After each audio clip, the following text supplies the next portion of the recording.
Баршаңызға қайырлы күн достар. Бүгін сіздермен бірге подшуба салатын дайындаймыз.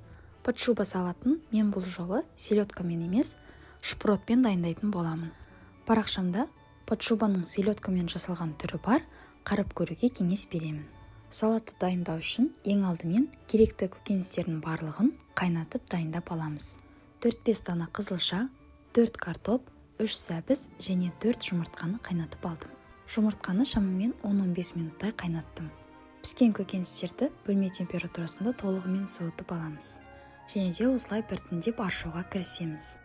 Картоп пен сәбізді пісіріп жатқанда барынша мұқият болыңыздар. Олар шамадан тыс көп қайнайтын болса, езіліп кетуі мүмкін.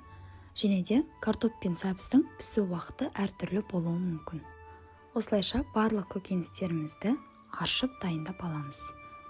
Үйлеріңізде осындай жалпақтау келген тарелка табылса, подшуба салатын дайындау оңай болады. 4 тарелкаға осылай пленка төсеп шықтым. Ең алдымен қызылшаны осылай үткіштен өткізіп аламыз. Содан кейін тарелканың бойымен осылай жайып шығамыз.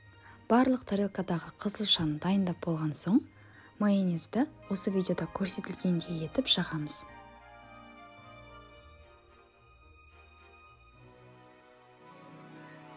Артынан картопты да үткіштен өткіземіз.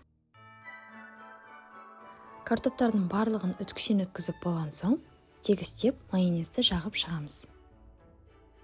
Одан кейін сәбізді үткіштен өткіземіз.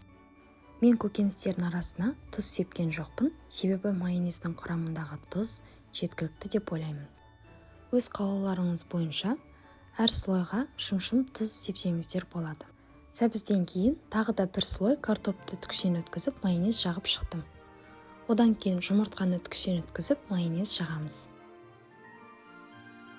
Бұл салатқа майдағы шпротты қолдандым.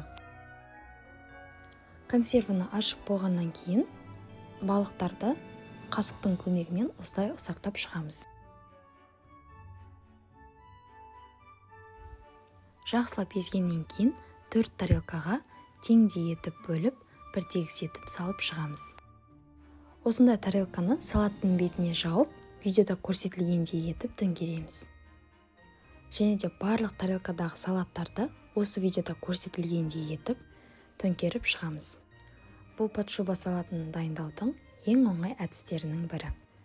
Сіздерге бұл әдіс және рецепт ұнаған болса, видеоға лайк басуды және де комментарийға өз ойларыңызды жазып қалдыруды ұмытпаңыздар. Әрі қарай салаттың бетін майонезбен және жұмыртқаның сары уызымен әшекейлеп шығамыз.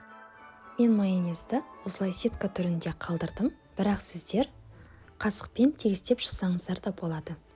Ең соңында осылай жұмыртқаның сары уызын ұсақтап бетіне себіп шықтым. Біздің бүгінгі тіл үйретін салатымыз да дайын. Кез келген мерекелік дастарханға ұсынуға кеңес беремін. Әрі дайындау жолы да өте оңай. Шамамен 1 сағат уақыт өткен соң салаттың бетіндегі майонез осылай қызғылт түске енеді. Рецепт сіздерге ұнады деген ойдамын. Келесі кездескенше.